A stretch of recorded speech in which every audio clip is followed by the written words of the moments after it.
All right, we're doing episode 29. Everybody's here. Sorry, I thought. And For a moment. Sorry, carry on. right. Way to ruin it right from the get-go, Chad. Well, Dude, there's like. And you know what? Sounds That's like not it's getting a cut out. radio We could easily silence. start it again, and we're not gonna do it. Nope, nope. All right. Sorry. So, if carry anybody on. ever listens to this, they'll hear Chad's stupidity, anyways. Well, that's par for the course. Yeah, that sounds right. I think as far as this discussion, I think it's a good starting point to talk about what makes an entity, not just a church, but what makes an entity deserving of tax exempt status, right? So I think that not even the government, but I think that what we try to strive to define as something that is good for the community is somehow making it an investment or a monetary difference, right, in the community. That's at least how I would describe it. And I don't know that I think that, and this is where it gets it gets very complicated on a subject like, should churches have tax exempt status? I think that it depends on what your definition is of community involvement and community investment. I would say that you need to not be involved in politics, because I think that if you're involved in politics, you're involving decisions that affect everybody. And I don't think that one religion's ideals should affect everybody. I don't think that that's what this country's about. And I think if you're involved in politics, you're involved in that process making. And I think that also, it should be you actually somehow make the community monetarily better, or maybe not even monetarily better, but like better in some way, right? Like you feed homeless or shelter, impoverished people, or I don't know, make a difference in the community somehow. But still, it's up to what your definition of that is. And I know that a lot of people would disagree with. I feel like a lot of people would say, oh, if you're out there trying to get people saved, you're making the community better. Like, are you really? Like, is that giving back to the community? Look, I'm sorry. I don't know. I mean, to me, that's probably the strongest argument in favor of keeping churches tax exempt, is because if they have to pay taxes, they're now part of the political process, and that's inherently against what the principles of this country was founded on: the separation of church and state. You couldn't tax churches and then ask them to not have a say in how their money's being spent. Right. But then that's inherently against the Constitution. So that's probably the that's probably the strongest argument for my opinion. So right, and so if you do pay taxes and you're a religious sect, do you now deserve to have rights, political rights, or at least have the right to speak out politically? Mm-hmm. And if you do, should it be, and we can keep going bigger and bigger with this. This is why this conversation is fascinating. If you do, should it be any bigger than an individual's right? Because an individual's right is not as it's not as expansive as according to Citizens United, right? So a citizen's right to donate, I can donate, I think it's like up to like 27 something to a campaign, and that's it. That's like the maximum amount you can donate as an individual. But if 27, yeah, it's like $2,700 or something. Like 100, gotcha. 100. Yeah, but if you're a PAC or some other thing, you can do whatever you want. Not directly to the campaign, but you can run a lot of things on behalf without, I guess we kid ourselves with the fact that PACs and politicians don't mingle, but I guess you're not supposed to. But I'm sure it's they all do. separated. No, dude, no. There's no you don't conflict think of it's interest there. Oh, are you sure? Are you sure? All right. I mean, I don't think any of us would Sure. I would argue for the fact that churches do have a generally positive role in American society. And I don't disagree with that. They obviously Right. do bad things. We've seen that, but I think ultimately they do more good socially speaking than they do bad. Although we're not too far away from the times when the church had a lot of influence and they would abuse that influence, and that's something we shouldn't forget. Well, in my opinion, not pointing to any religion in particular, obviously, but there's definitely a history. I don't know that. No, I think you're right. I think overall they do good things, but I don't. In this And this once again goes back to what I was saying a couple of times this week. Like, where do you draw the line? Like where do you draw the line? So let's talk about the church that we grew up with.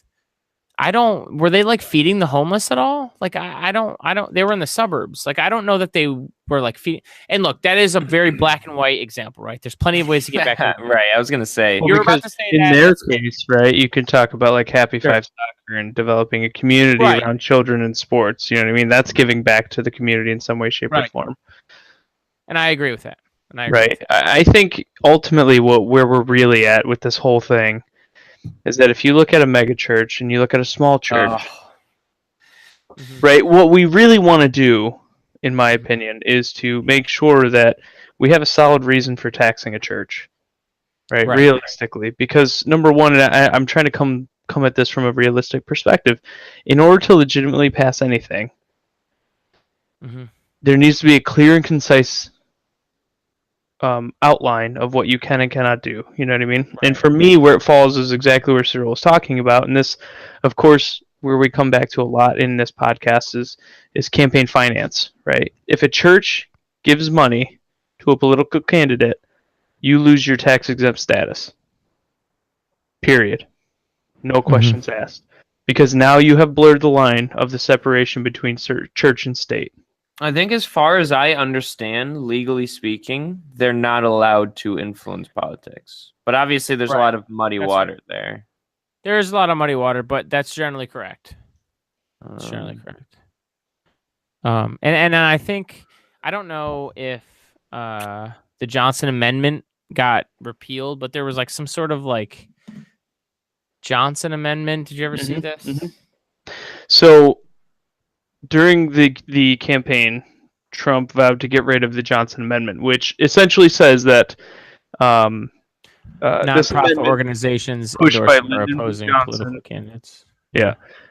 An amendment pushed by Lyndon B. Johnson threatened religious institutions with the loss of their tax-exempt status if they openly advocated their political views. And Trump said he would repeal that language. So he didn't necessarily repeal the amendment itself, but kind of softening the language to allow churches to be politically active. And that, to me, is where I draw the line personally.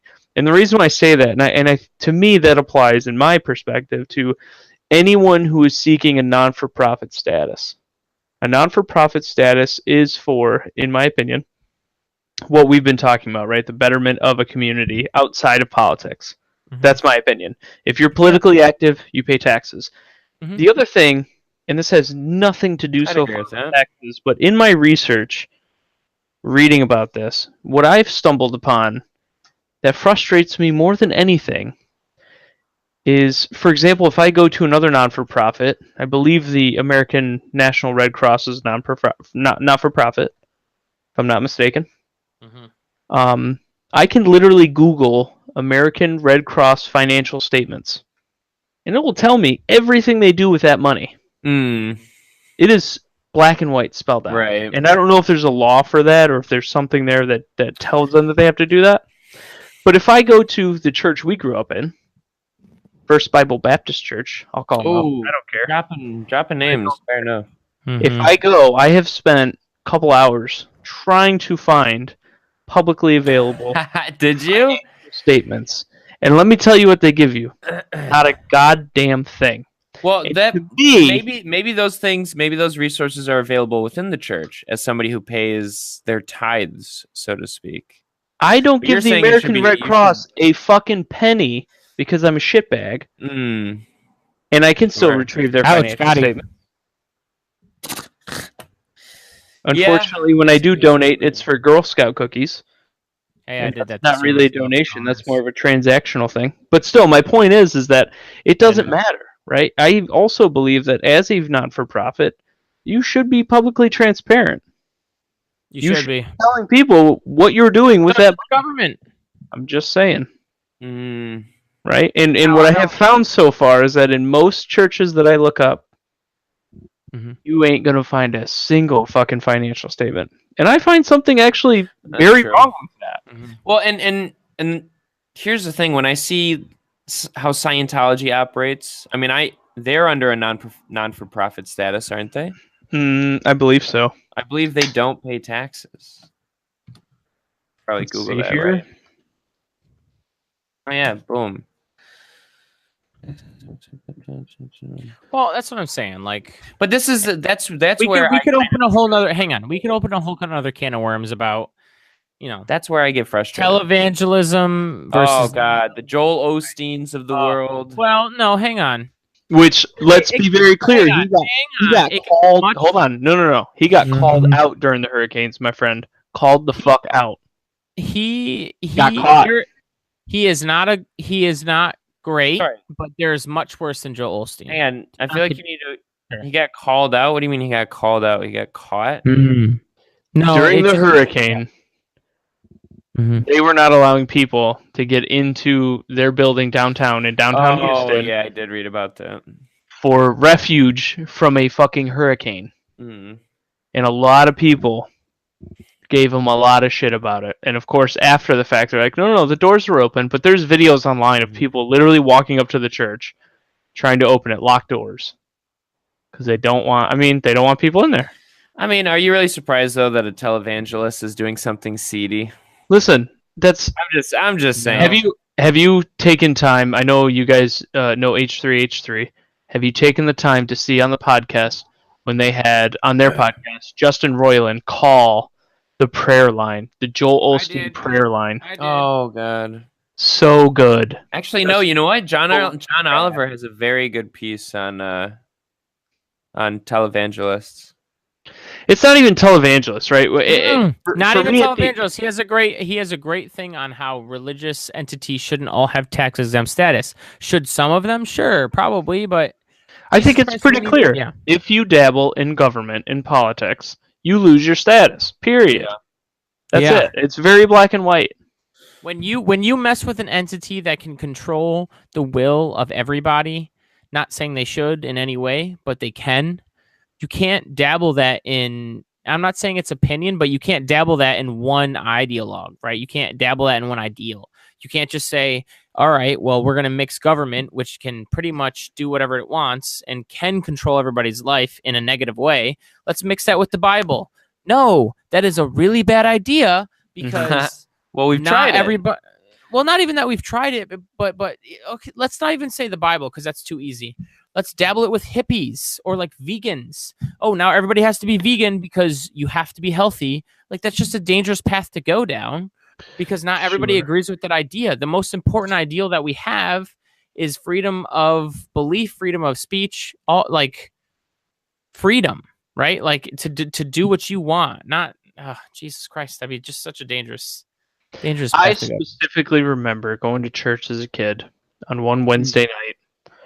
And the sermon was, I believe, 6 or 7 representatives from local government letting you know why you should vote for them. Sure. I specifically remember being in 8th or 9th grade and watching this and going, what the fuck is this? But you're allowed to do that, though. I mean, no, you're not. This is what I'm saying. If you dabble in politics, if you allow politicians to use your congregation, right? If you stand on your bully pulpit in front of a congregation, I believe you should lose your tax-exempt status. I mean, you're kind of fringing on what the GOP's business model has been for the past 30 years, though. Chad, here's the point. I don't give a shit. Chad, let me say this. Crossing church and state. Yeah, let me say this in Miney Kill's defense. You can vote based on your beliefs. Nobody's telling you can't vote based on the fact that you're an evangelical Christian. but to mix the religion with politics in that way doesn't seem like it's to the benefit of society. You can still vote based on your beliefs. Nobody's telling you you're not allowed to vote based on the fact that you're Christian. That's ridiculous. You can still do that. But to host, I don't know, to host a candidate, I would have to see what the candidate says, I guess. If the candidate came in and was, what do you think the candidate? How is that different from? Yeah, I don't know. And this is where I take exception with it specifically, Chad, is that they're all from one party. Every single one was from one party. I take exception with that. If you want to use a church as a facility, you need to have a debate. Sure. I'm okay with that. That's okay. That's informing your congregation of your options. I don't like it, but I can. You at least have a case there. When you just have one singular party, you don't have a case there. You're specifically promoting and advocating for a given party, and you should lose your 501c or 501c3. Done. Over. You are now taxed as a business. If you are an evangelical Christian in America, and that is your worldview, and you very much believe in it, that's something you want to vote for. You want to vote with your interests that align with that. So wouldn't it make sense that politicians should be saying, I'm part of you, I know what your interests are, I can represent that? But to do that in an area in which you enjoy quite a few freedoms, including a non-taxable status, right? That's different than. To me, that's inappropriate, right? I wouldn't say it's wrong, right? It's not a moral problem. I'm just saying it's inappropriate, and we should not be allowing this to happen. I get right? that. And you can pitch it the other way too, right? Yeah, a group of atheists constantly get together, right, and they apply for a 501c3 for non-exempt status, and they continue to they push political narratives or whatever, what have you, right? That's bullshit. Or specifically, and this is where I really draw the line, is when you're contributing dollars to campaigns. Right. No. And I can only imagine how much money has somehow indirectly been pilfered into campaigns through. How do you separate church and state, though? These are just people who have beliefs and are supporting politicians that support those beliefs. Chad, that's a good question, but you can't ask a religious person to vote secularly. That's just against. My God, Chad! I've already said that's not what we're saying. We're saying right. Why do you gripe with the idea that a politician should appeal to that and say, "I understand your worldview. I'm here to represent you." I don't know that I have a gripe with that. I'm just saying it's hard. I'm not saying I'm in support of it. I'm saying all I'm saying is that if you want to, I think that if you want to host even a balanced debate between both of the sides on politics, you should pay taxes, because if you're going to have tax exempt status, but you're going to invite people to be swayed by your congregation, and when they take power, they can make decisions for all the people. It shouldn't be decisions for all the people should be based off of all the people. It shouldn't be based off of, what do Christians think, or what do Muslims think, or what do Jewish people think. Like, that shouldn't be what it is. It should be what is best for this community. What does everybody think? And I know that gets muddy, and I know there's a gray area there. Maybe the majority is Christian. Fine, I got that. But, there's still, it still shouldn't be. To be clear as well, I would expand this rule to all non-for-profits. Yeah, I would too. Right? If you I agree. Financially support any sort of campaign, political campaign, you lose your status, you become a corporation. Because you're supposed to be doing good that fills gaps in the community. You shouldn't be controlling what policy would be for everybody. Well, for me, if you're gathering funds in which to support a candidate, right? Like, nobody else gets to do that. Even PACs, PACs have to pay taxes. Right. Super PACs, whatever, they have to pay taxes. Why would a church be any different? They shouldn't be. Period. They shouldn't be. That's for me. That's where I fall. And then a whole entire different issue that I have. Just let a church choose then. say you could be for profit, or you can be allowed to lobby the government. That's it. I mean, they don't want to choose between those two things, though. Well, right? They want all of it. They want their televangelists. Oh my gosh, what did I do? Especially televangelists. Joe Dunham, everyone. I know. There you go. Oh my goodness. Let's do that. Go Pack, one more time. Go Pack, go. Especially televangelists. There's absolutely no way they're benefiting any sort of community. So, I see, for me, one could make hang on. Even when people say, "Oh, just don't dabble in politics and fine," I tend to agree with that. Like, that's fine. But there are some of these people that just feels like they're robbing the common man. And there's got to be a better way we can do that. Now, do we all chafe at more government control? I think we all do, all three of us. Yeah, yes. Especially when you're. Do we just let people be stupid? Which we could. We just have to all agree on that. I mean, yeah, I think it's a combination of that, and also when you run into people having the honest conversation. Like, if I were to run into somebody from our old church right now, I'd say, "How much does your church spend on public activities? Sure. How much does your church spend paying your pastor?" "Oh, I'm sorry, you don't know? Well, how could you give them money if you have no idea what they're doing with it?" That seems kind of ass backwards. Yeah. Cyril's buddy lived in the same neighborhood as pastor. Well, I don't want to drop a name here. I remember driving past. He's got a. I remember driving past his house though, and that man had a very nice house. That man lived in excess comfort. Sure. Well, not to the extent that there are some people in this world. It's not like he was like upper middle class. No. I'm not. And I would say upper middle class is like 100 to 250. He's upper middle class. Yeah, sure. He made more money than he needed. Sure. To me, it was just the fact that there are a lot of preachments in the Bible about living meek and being humble, to meek be praised. People who are not quite opulent. Yeah. And then he just was. I don't know. Yeah, dude, I think that as far as a local community church like FBBC that got big enough, I don't even chafe at that much. I chafe at these fucking. You got to see some of these televangelists, man. They got $1 million mansions, man. It gets bad. It gets bad. But, I'd rather start with these Teflo Dollar idiots and just look up Teflo Dollar on YouTube. You're just gonna get mad.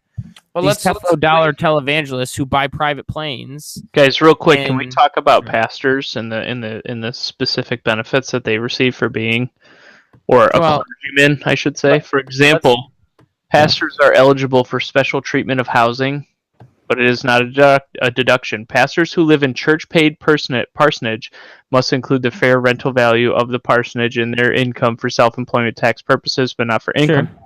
Or, for a pastor who owns their home, the church can designate a cash housing allowance, which is included in the self-employment tax, but which is excluded from income tax if it is used to pay for the qualified housing expense. Great. So even pastors don't even have to pay taxes on their homes and shit and whatever. Great. No, they get to write that off. That's not included in their overall income. Well, so even though the church is paying $2,000 a month for that mortgage, that makes me so excited. It doesn't. Right, I see what you're saying. It's not included in your net income. So you're getting all this tax back for money you didn't even spend. Yeah. Nice. Write him a check. Just saying, there's just so many shitty things in here, quite frankly. And for me, it begins with two things. Are you financially, politically active? If so, by no 501c3, you are now a corporation. And number two, how is it that parishioners and people involved in the church aren't asking for or publicly putting out their financial statements? How are you okay with this? How are you saying, yes, I believe that the people that are also men just like me are making the correct decision, even though we know, and time has told us, history has told us time and time and again, we are humans. We will fuck up. We will take advantage. We will fuck people over. So, for me, the biggest two things here then are if they want to be non-for-profit, you can't have a political say. Of course not. And number two, I would start with financial political say. What's that? I feel like that's more doable than just overall. You Right, can't have go ahead, political Fred. influence. You can't have financial. You can't be donating money political for political causes and or candidates. And number 2 would be, what kind of actual effect, positive or negative, are they having in the society they exist within, and inside of the communities that they exist within? Well, Because again, for me, a church of Scientology shouldn't be tax exempt. Trash. Because we're all very aware of their practices. And for me, the Church of Mormon tends to have a lot more say in their state government in Utah than they probably should. So 100%. we can do better. We can always do better. And to me, again, at the end of the day, why is it that that there's no transparency for a church? There's none. There's no financial transparency when it comes to a mosque, a synagogue, a church, an atheist temple. Though, I don't even know if that's a real thing, but any of those, there's nothing there. They're not publicly, surely. But I do remember Mom and Dad going to a couple of those like budget meetings at the church where they were figuring out how to spend the money for that year. So I mean, that, I don't know. They're open to some extent to their people, I suppose. Look, and that goes back to not all churches are bad. Most churches are probably fine.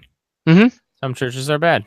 To me, it has nothing to do with whether or not a church is bad. Most of them are great places. So they're fine. Well, a caveat there, but continue. No, there's not. Go ahead. What caveat? Right.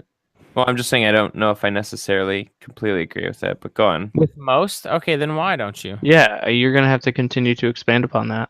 Well, I just remember the kind of things that were being taught from the pulpit from our Baptist church growing up that were horrible things. Like what? Yo, also horrible. What do you mean, like what? Well, he's not wrong. No, seriously, do you guys not remember the stuff? No, I can name off. There's a lot of things that I kind of. No, I can name off 5 right now. There was, a lot of weird stuff. There's a certain, especially towards homosexuals, especially towards how the man should be in a relationship at all times. Especially those two things. The idea where the woman should reside. Right, and that goes along with the man thing. There was a lot of weird things that I remember. Yeah. But that's just one church, and it could be a church that was a little more aggressive than most. You don't know. No, I mean, how many churches have you been to? Yeah, the Baptist flavor is the spiciest flavor of all. Okay. Well, I think that I would even agree with that. Even a healthy dose of skepticism can't really refute that. So, but still, I don't know. I don't know. I mean, I haven't been to church in a long time, so I've gone out and interacted with a lot of people in my life, and I've rarely run into someone who can't like function and who is like so out of touch that it's ridiculous, So yeah, it does exist though. I would go so far as to say that people view religion right now as something that just keeps them morally in line with what they maybe are comfortable with, or maybe morally in line with what they think is right. I don't know, but or in terms of just fears about their own existence or their own life, or that could be true. It keeps people grounded, especially people towards the end of their life.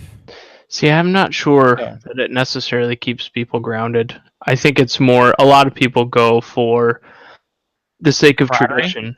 No, tradition. I think tradition is in habit.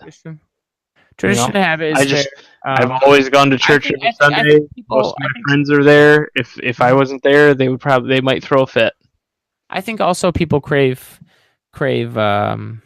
Relationships and community. Yeah, of course, man. Yeah, I love my friends. I love my family. I love a lot of things around me So yeah, it seems to me that as America is moving out of being so religious, we are losing that sense of smaller communities. And to be fair, smaller when you exist in a community like that, it's I think very nice. Yeah.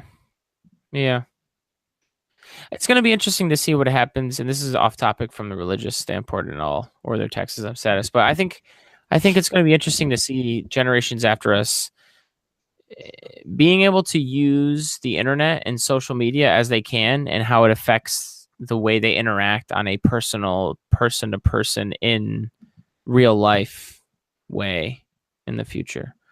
Because Because I feel like, and I'm always the one that subscribes to, we're still fine. It's not crazy. When we hear Tide Pods are getting ate by kids, it's like one kid somewhere and everyone just blows it up. And it's stupid. Well, I think the big I do thing think, about hang on, let me finish. Yeah, I do think that some of our generation could socialize in person a lot better. And I see it at work a lot. I see it at other places. I think they have gotten used to a different kind of socializing that doesn't really work with any other generation in person. So A safe kind of I don't know. socializing. Sure, and it's not really that effective with every generation. I agree Yeah. with that. So we're also learning how to do it, right? Like, yeah. for and that's example, fair. if I use what's Will Smith's kid's name? Jaden. Jaden, right? Jaden or the other one? Yeah, or no, definitely Jaden. Jaden, And the reason Let why my hair grow. No. Yeah, The I reason can't why remember her I name. specifically bring that up is because as we move along, right, the next couple of generations might look at that kid and be like, "Oh, everything you put online will never be forgotten." right, that sucks. I've You know, talked we about this haven't with learned people. about that. Yeah.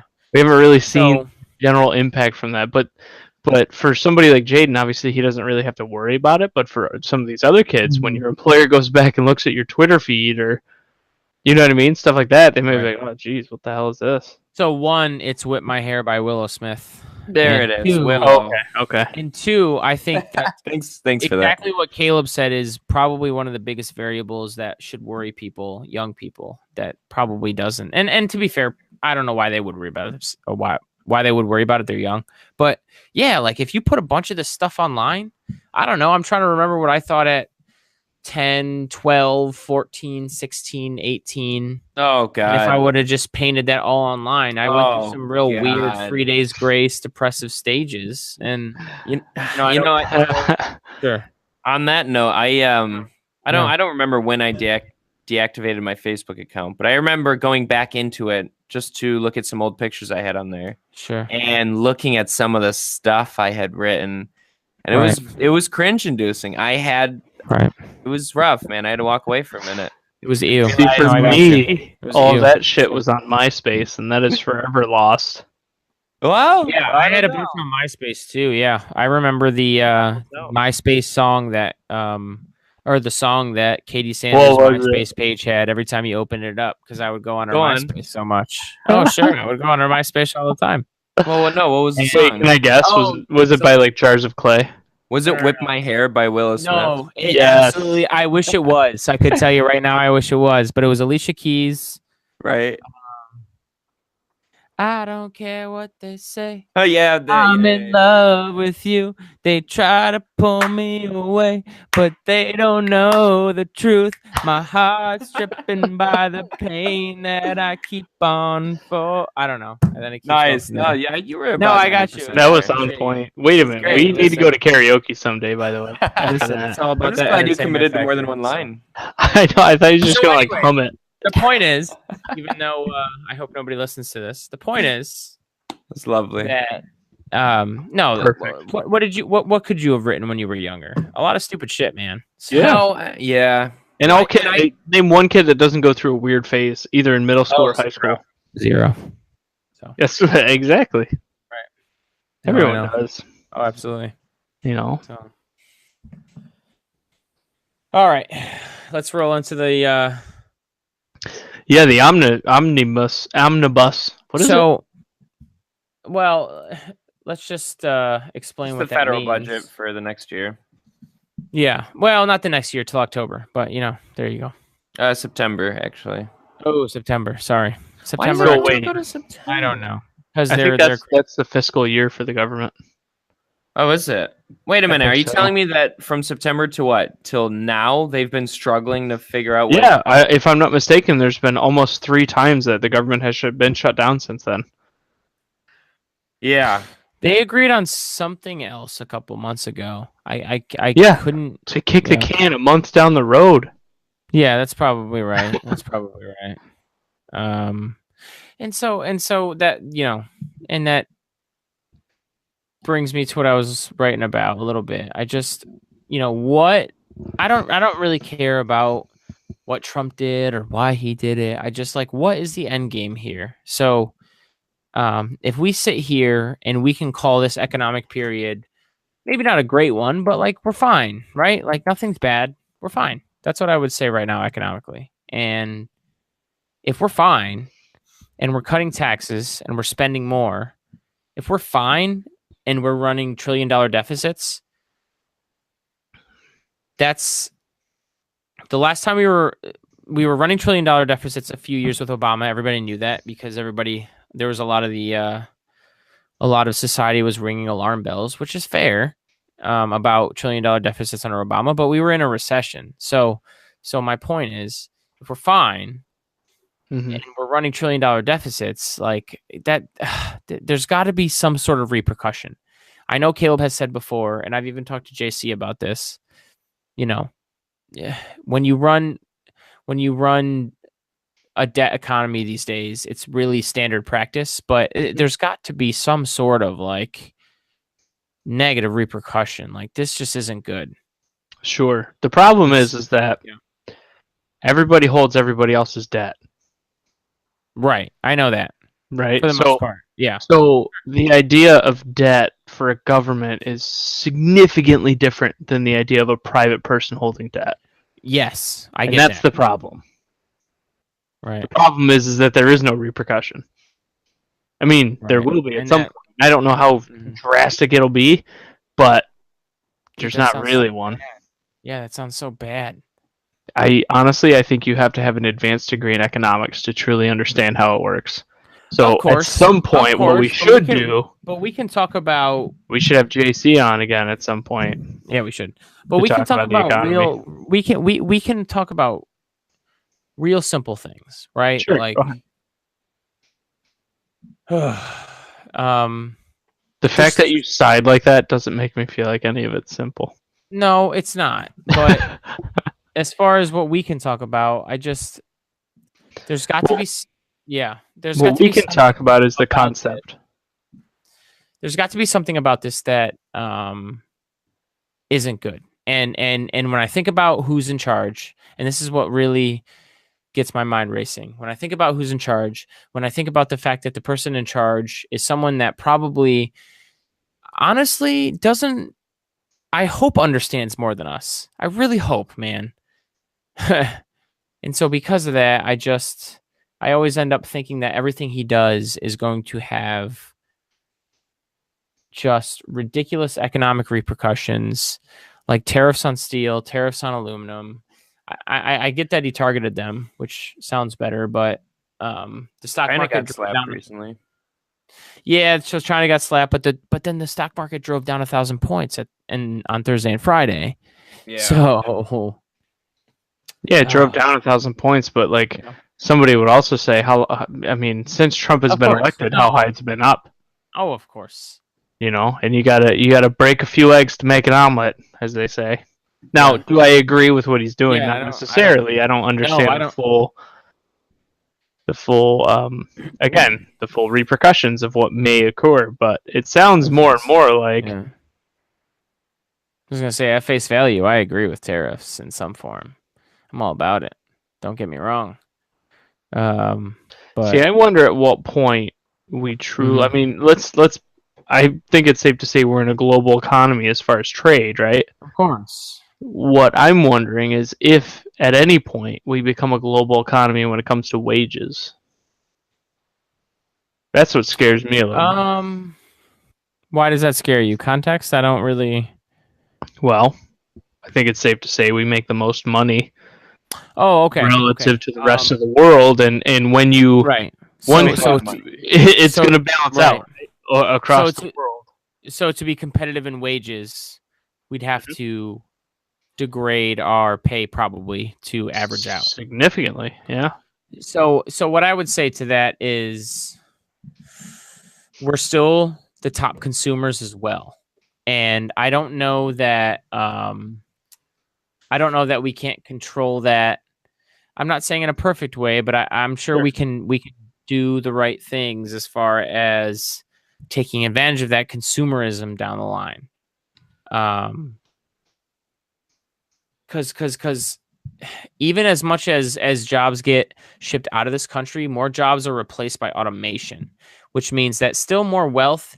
It's not like most of the wealth is getting shipped out of the country. There's a lot of it. Don't get me wrong, but more of it goes to automation, and that's just straight wealth without giving it to any person. So let's talk about that. Yeah, real quick, because I was going to go down. I was about to go down a dangerous line of what do we do about that, which is I don't think we do anything. So we just let people, if they dominate entire industries, control those industries and make all the wealth off them without having to have any workers? No, because the danger with that, even for the wealthy, right? And I don't think a lot of the wealthy have really thought this through necessarily. Well, maybe some have. I shouldn't speak for them. But at some point, right, no matter how much you produce, someone still has to consume. And if they have no means to consume, right, you have no means to produce, right? Right, but you can dominate. Said, when it comes to automation, where do you see? Because to me, I've seen, or at least my perception is the largest impact has been in the auto industry, and they've been using robots for 25 fucking years already. So where else do you see automation truly taking jobs? Because let me see. I think where jobs are being taken. TurboTax. The McDonald's down my street has a touchscreen order already. Now that doesn't mean you can't order. Yeah, we got one of those. You still can. We do as well. We have one of those out here as well. But significant to the economy, right?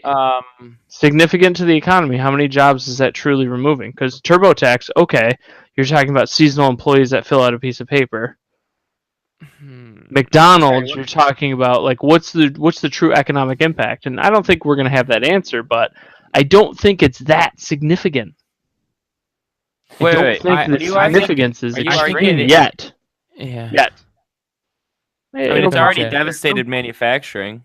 Yeah. Has it though, or has unions and high costs of goods? Ew, hang on, stop. No. Okay, what time period do we You look at one Ford plant. Dude, come on. Talk about the amount of workers in the average Ford plant over 10, 20 so years that's as why automation took over. Hold on. Time to answer. What time period? 20 to 25 years. The last 20 to 25 years, automation has already been a thing in the auto industry. So and they haven't improved on it at all. It's not like this shit just popped up yesterday. They haven't improved on it at all.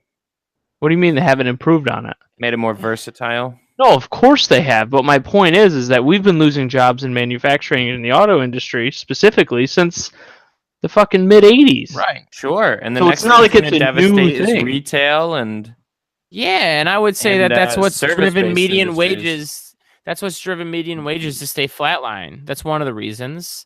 You get a bunch of people that used to work in strong union sectors getting replaced. Maybe it was only one sector, fine, but then we've seen retail grow a bunch in the last bunch of years because that's just the way the economy is. And you shove a bunch of people in a different sector where they really don't get paid as much. Is it that cut and dry? Of course, it's not that cut and dry. No, you're right. But at the same time, but the percentage of the percentage of the work, the percentage of workers that are actually in a union is way less than it used to be, and median absolutely, and wages have been shit.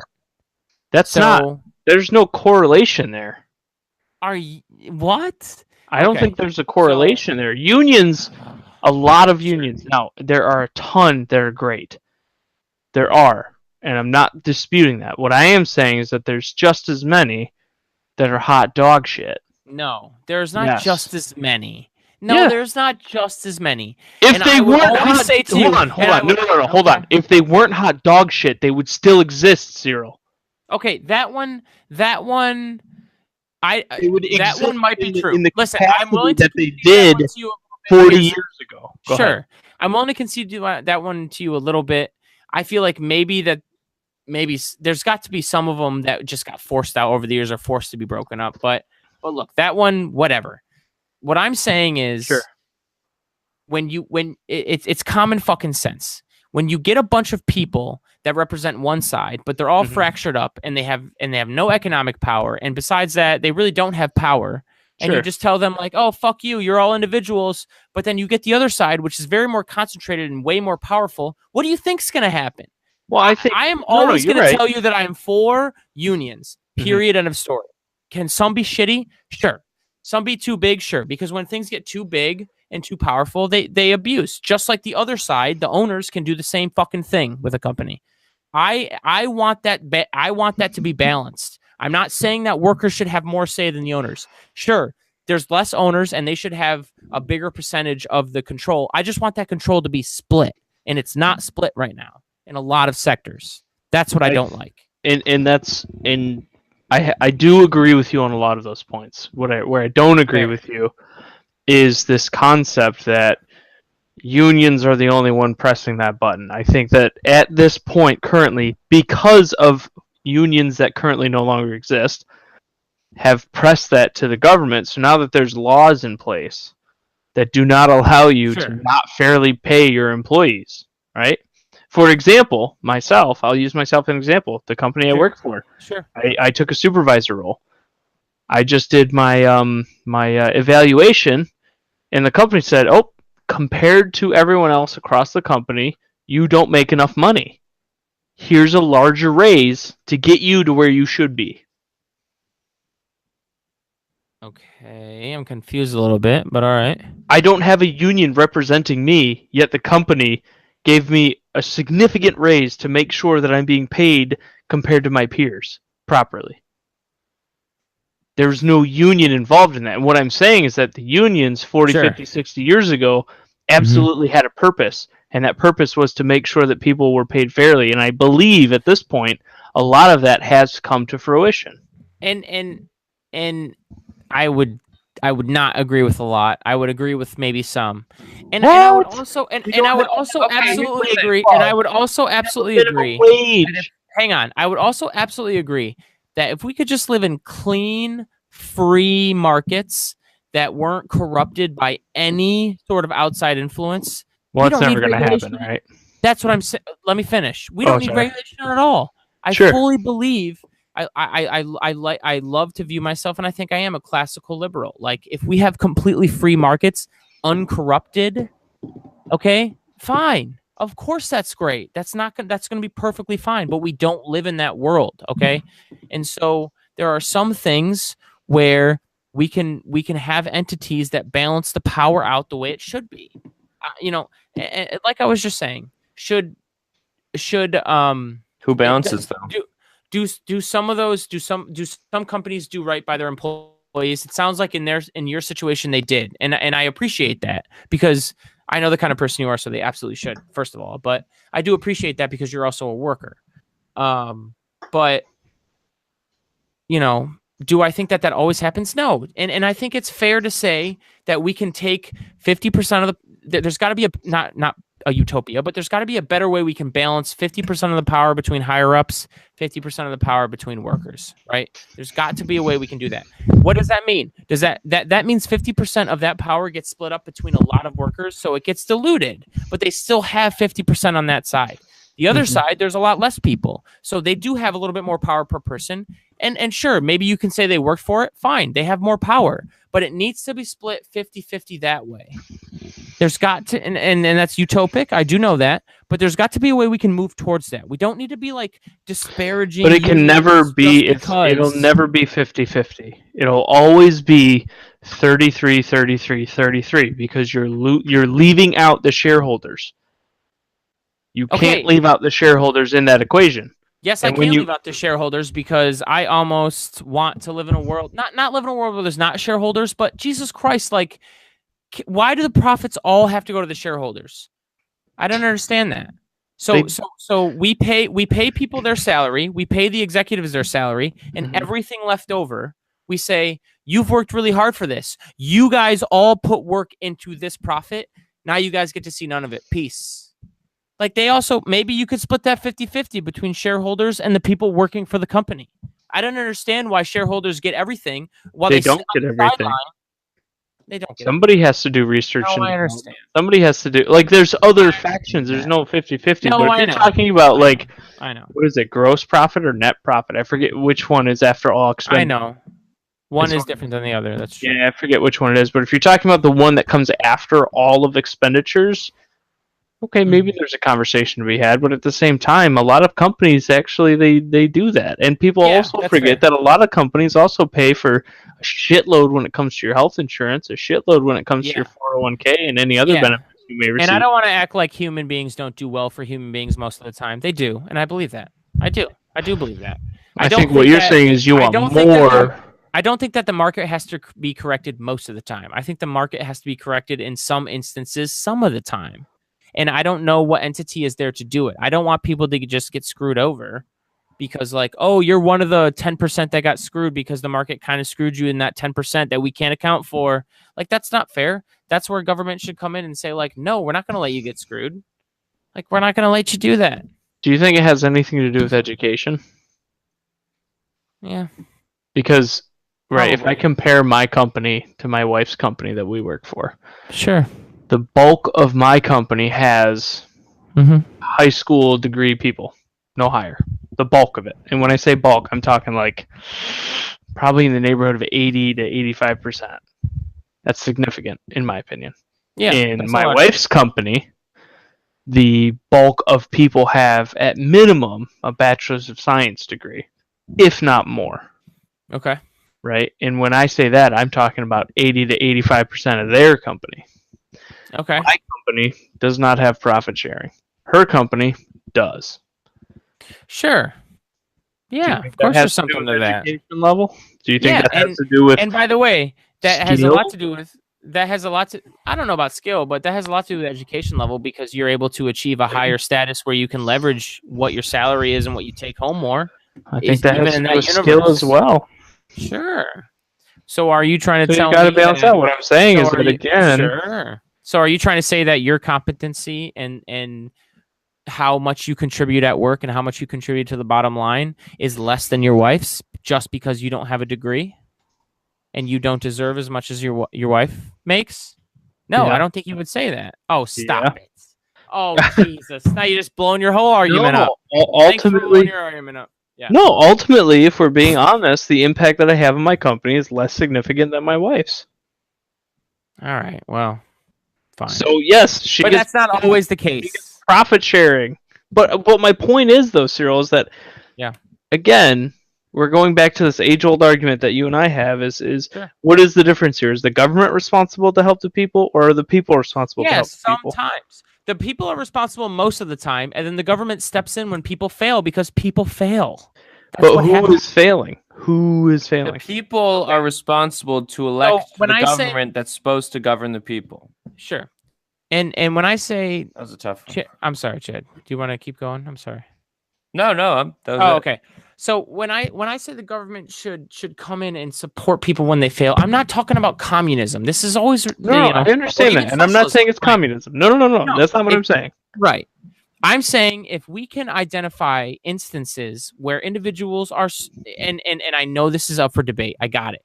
But there's got to be ways we can identify instances where people are straight up getting screwed. Like, oh, hey, you paid into this pension and you worked here for 15 years, and now they're trying to take your retirement account and just pay off their executives and dissolve the company. That's bullshit. Like, I'm not saying that actually happens, but I'm that not is trying an to be instance where rude. The government should go ahead. But I'm pretty sure that would be highly illegal. Okay, and I'm not, and that's what I was about to say. Right? If you're talking I don't know. situation that's a little different. That's a fair statement. There are a lot of things that are illegal. Stuff that we talk about already is illegal. You can't pay a man more than you pay a woman for the same thing. Right, and that's my point. Is that unions at this point? No, that's not necessarily true. There's no laws on the books that say men and women have to get paid the same. No, there isn't. That's ridiculous. Well, there definitely are. Yes. No, there isn't. Not exactly the same, but you have a right as a worker to be paid equal or roughly equal to your equal when it comes to the comparison. Discrimination. It is. It's 100% discrimination. No way. Are you fucking kidding me? Are you serious? There is. Do a light Google. Oh my god! Very light Google. Light Google. Before you put your foot in your mouth, do a very light Google. You do the same thing, all right? Look, I'm telling you, I know that there are. I am literally looking at government data right now. Women are paid 80 cents on the dollar compared to men. That means that if there are people doing this and it's illegal, people should get arrested because there is data that supports the fact. Okay, go ahead. No, you're talking about people. You're not talking about all men and women compared how they get paid to each other. No. We're talking about in their respective fucking lanes as far as their career is. Compared If somebody's getting shorted money simply If you- based on the Go fact ahead, that go ahead. they can Yeah, Cyril, if you're a man and you're a woman and you both have worked for 10 years in your respective fields and you have the same degrees and one gets paid more than the other, that's a lawsuit, period. And they will win every fucking time. 100%. Equal Pay Act of 1963. 100%. You will get sued and you will win every single time. Now that doesn't mean that people necessarily always pursue that, but there are laws on the books. That's the other kicker, Cyril, is that unfortunately some people feel like they can't pursue that. And that's a different conversation to have, right? Wait. That's a different conversation. Why is that a different conversation? I'm not. If someone is afraid to bring a suit, we were just talking about what people will do for people. So I am not interested in having that conversation. I'm not interested in saying, "Oh, well, there's laws in the book." We weren't talking about what's actually happening. No, that's bullshit. We were just talking about what people would do for people. And if there are laws on the books and it's still 80 cents on the dollar, and if you want to dispute those facts from the government, that's fine. I can actually have that conversation. How do they measure okay, that? that's fine. I just said that was fine. Yeah. But still, if there is, I don't even think you disbelieve that would be real. All right. Why is that the case? Why is that the case? Wait, what? Say that again? Disbelieve that. I don't even think that you guys would disbelieve that is a real thing. Even if there's laws on the books, somehow women still do get shortchanged because maybe some choose not to sue. Maybe some choose not to do this or that. Okay, so then why is that the case then? If we're talking about people doing right for people. I completely disagree with that premise. I would need to know how that data is collected. Oh my God. Well, I'll tell you why. You ready? I'll tell you why. Because there's a lady that I work with, wonderful lady, that makes way more than I do, and I'm her boss. So what? One case. One case. Okay, that's my perception. And I think that has a lot more to do with young people getting underpaid as a generation compared to older people than gender at all. I think we get shit on, and we start at lower pays, and we do a lot more at the lower pay. I think you don't think so? Relatively speaking, no. I think relatively speaking, that has to do with an economy, right? If you got a job, if your first job was in 1970, you got paid a fuck ton more than you did today, and that has nothing to do with gender. It has nothing to do with anything other than economy. It has nothing. Not even unions might have been stronger. You know, not even that, like, labor rights might have been a little stronger back then. No, nothing like that. Wait a minute. Wait a fucking minute. I could underpay a woman in 1970 and get away with it, and I couldn't do it today. So don't tell me that labor rights are stronger back then than they are now. That's horseshit. Yeah, that's complete horseshit. As far as a woman, that's because you didn't have any rights, basically, as far as a worker went. Like, you did not as much as a guy. And you're telling me it was stronger back then? No, I'm saying that, like... Go ahead, open up wider and get your other foot in your mouth. Oh, stop. I was saying there wasn't any other variable. There wasn't any other variable. That's all I was saying. You were making it a one variable issue, and I was like, come on now. So about the Omnibus... But you pulled that. You pulled that variable. Not me. Absolutely not. Absolutely not. And look, we can always quabble over government data. I have no problem with that. And if we want to agree to disagree on that, I don't have a problem with that. I just the government data is not looking good. Okay, inequality is rising. It's been rising for 20 years. And we're talking between about genders or for no. Okay, right. Okay, you're talking about in general. Yeah, in general. Okay. That's fair. I'll give you that. In general. For sure. Yeah. And I think that, look, maybe if you don't even want to agree that it's the main variable, I think it's one of the main variables that unions are disappearing. I don't think that workers have as much rights as they used to. I think workers just get shit on way more than they used to. I think it more has to do with the fact that big businesses have too much of a say in government. Unions are Caleb, that's fine. But when we want to talk about the numbers, companies make profits year after year. Executive pay has been going up wildly for the past 30 years, and median pay has not. So you tell me, why do you think that it's not at least a little bit correlated? I'm just talking from... Go ahead. I was going to say, and by the way, I feel like, and I should find this, but it starts right around the time that unions start melting down.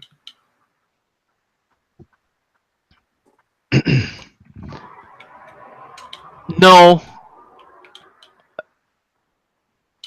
Fine, why? So then why have we been getting screwed a little bit?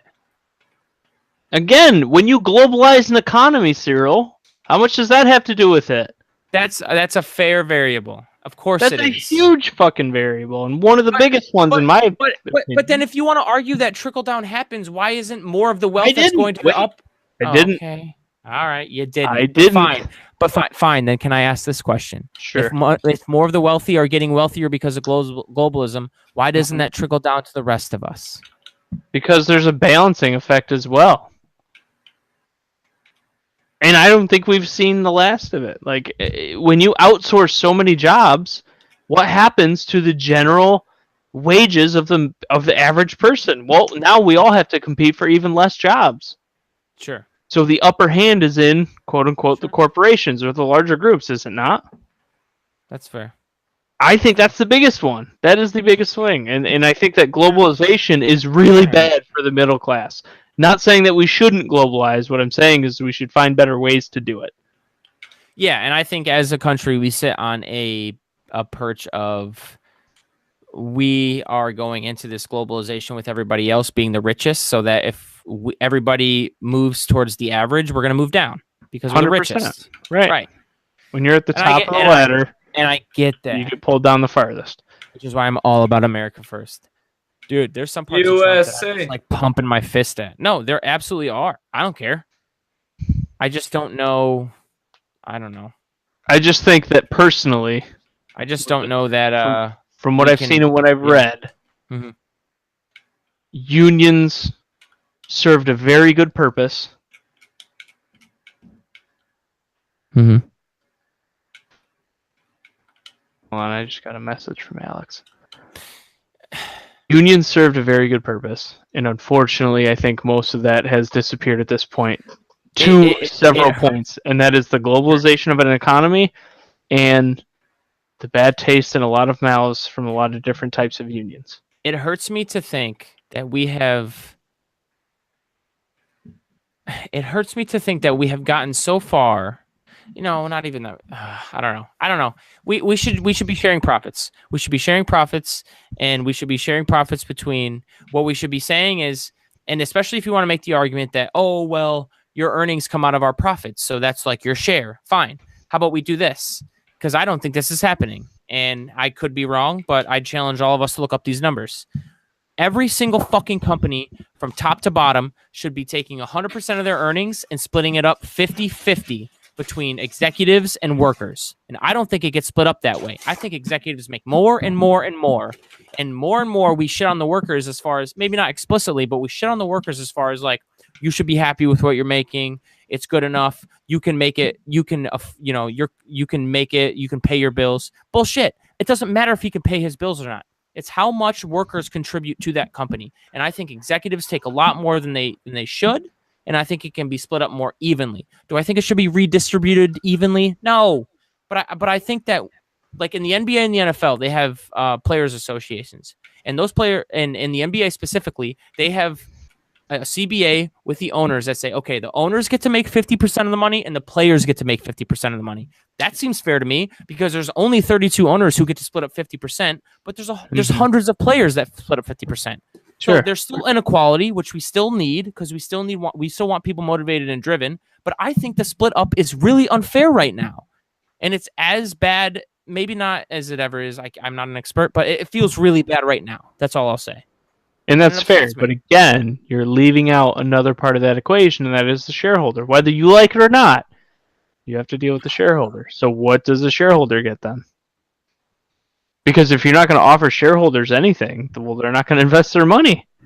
I understand that. So you can't just leave that out of the equation. So how do you deal with that part? I know. And Wall Street and all investments. Damn it. You're not wrong. But neither are you. I would Inequality like is absolutely real, but you just can't leave out that other part. Let me say this and let me finish because the first part of it's going to be incendiary. I would like to say that we can just take the shareholders out of the process and change our economy and not have that. But if we live in that economy, then everything that you start is wholly at your own risk, and businesses started and innovation would be a lot slower because your money would be more at risk instead of just hearing an idea and being able to invest in it. That is true. So I don't, know, I don't. What? No, listen, I don't agree with that, but. Right, really. I mean, in my opinion, what we should be doing. I think that I think that there's a healthy regulation that, as a governmental entity, maybe not federal, but as a local or a state, you can say, "Hey, we all agree that you are going to pay your workers, even those the smallest ones, a minimum wage that comes out of profits." Right? Like this doesn't when I tell you to raise your minimum wage from, let's say the minimum wage is $10 and the livable wage is 13, and I tell that company or these companies in my state, you're all going to go up to $13. A lot of times people talk about how it gets passed on to the consumer, right? Well, what the fuck? What about all that profit that's being made that's going to the shareholders? No, you're going to take that from the profit of the shareholders. Bam. No wages or no prices go up. People are upset, sure, but it's all the rich people. That's okay. You're also forgetting about the rules 60% of populism. small businesses that exist in America. No, I'm not. You are, because though. we can carve out exceptions. No. Come to the table. Oh, now we're going to carve out exceptions. Oh, okay. Yeah, I don't give a shit. No, I don't have a problem with exceptions. I've never hated exceptions for I'll tell anybody you else what. either. Every single church that messes with politics, you lose your tax exempt status, except for those ones that come talk to the table. That's not. No, we can't do that. No, because you're no, not necessarily. There's no debate there. There's just that we are going to review you, and like, yeah. God damn it. I don't know, man. This is why I think you're extremely. I'm trying to tell you that we can control more, and I'm just like, we can't. Never mind. The crux of the problem for you is that you want positive things to happen, yet unfortunately the only way that we can currently come up with them is more government control, and we all know that we don't necessarily want that. No, I don't want that either, and I also know that where I agree with you is, whatever it's subjective. It's always subjective, right? Like, what does that when we all want to say like, oh, we can do better, and like. But going and telling, it's subjective. But going and telling a company you're not allowed to raise prices, but you got to pay people more. And what about the companies? No, that are just starting up. Well, then profits for R&D. That's fine. What about those companies? I mean, we can go on and on with all sorts of exceptions. Well, hang on. I'll tell you what, if you come out with that rule, every single company is going to hire people to find exceptions. Sure. And let's go down this road just really quickly. Sure. We can be done soon, but really quickly. Chad's right. Oh, well, what about the small business? That's not wrong. So fine. So Chad's brought up something that really doesn't make that work. Let's go back to the drawing table. How can we still do better? Like, I don't, and I think it is by making sure that super large companies don't exist. I'm sorry. Too bad. Break up. Break the fuck up. Easier said than done in a global economy, though. Way easier said than done. Sure, but what are we gonna do? Are we just gonna sit here and give up? I'll tell you what we do. Say like, hey, I'll tell you what we do. We don't give up. Houses. We don't give up.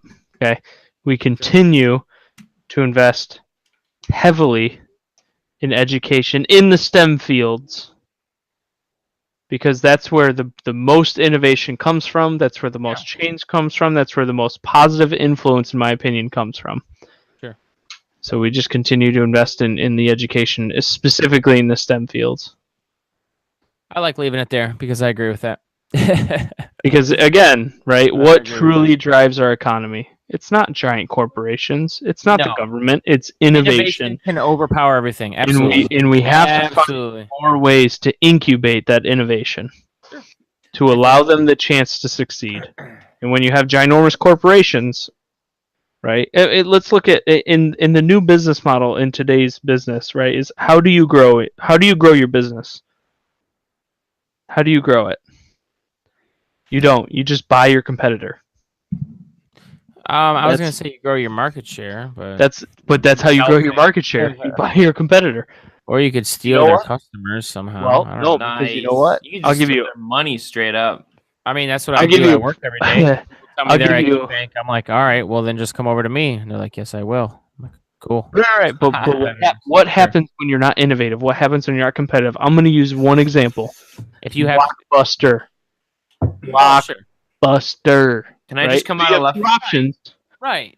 You either buy your competitor or you steal his shit. Dude, the market's great. The market will either F you if you deserve it or, praise you and give you benefit if you deserve it also. The market's great.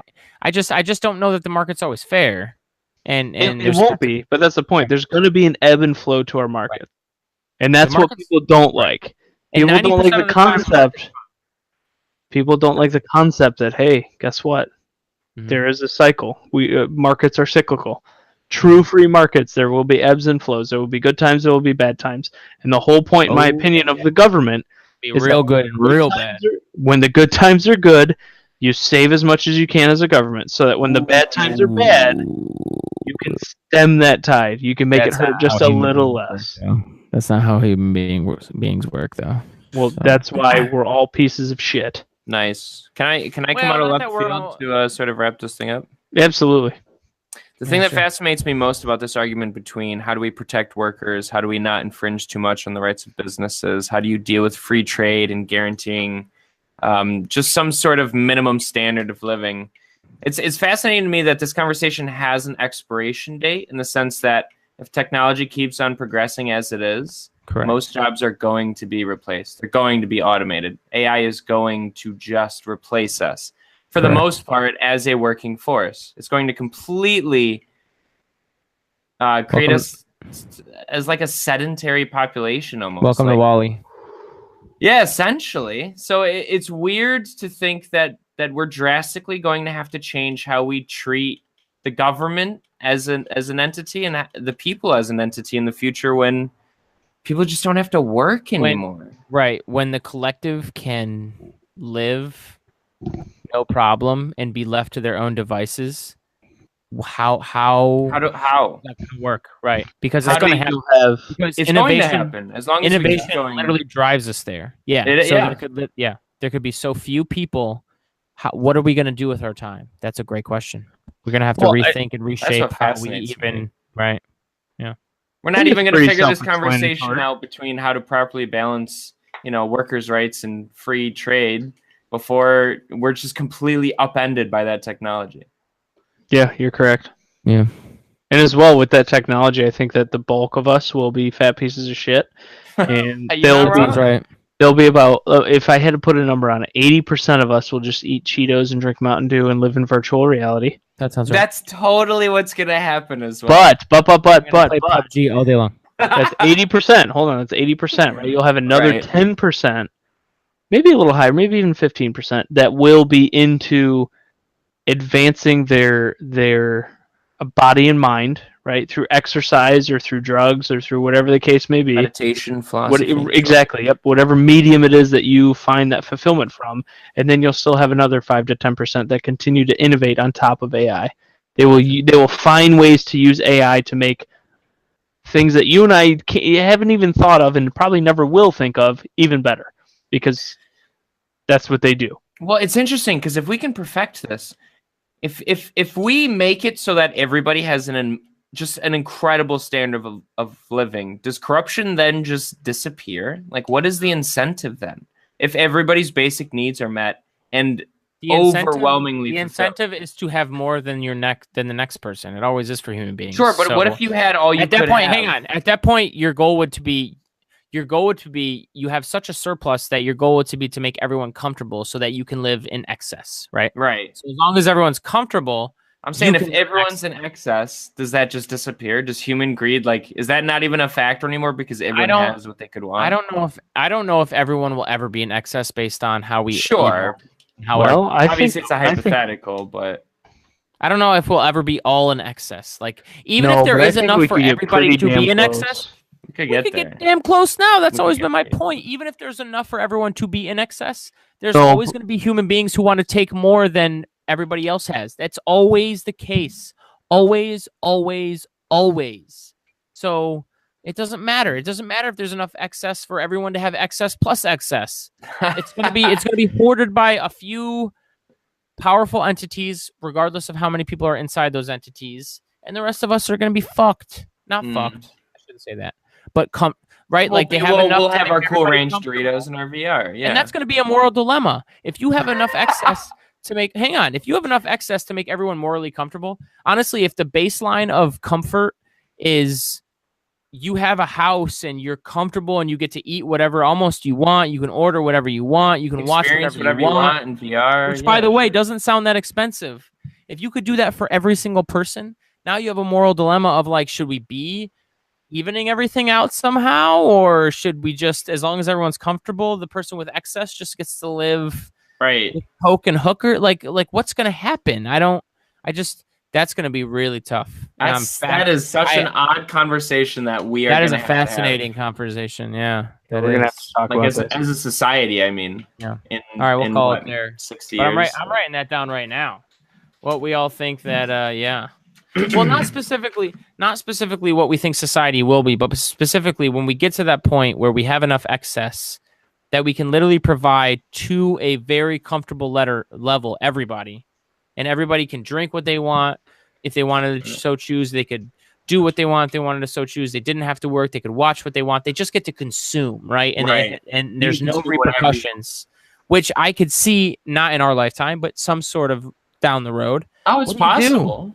What do you do? Where does that leave the human spirit? Where does that leave the individual in terms of like their own existence? I don't know. It's very odd. All right, we'll cut it there. Yeah. But that's the first thing we'll do next week, and then we'll figure out something else throughout the week. I think we'll do a lot of. I already wrote it down. Base walkabouts. Yeah. I don't know what that means, but all right. Sounds good. Walkabouts? Yeah, what did you say? Yeah, walkabout. I have no idea. Like the Aboriginals in Australia. They would go on like a spirit quest or a walkabout, but instead of doing it on a continent, we'll do it in fucking space. Oh, yeah. Oh, right. I see what you're saying now. Well, and well, what is the meaning of life? I'm not going to find it in this galaxy. Yeah.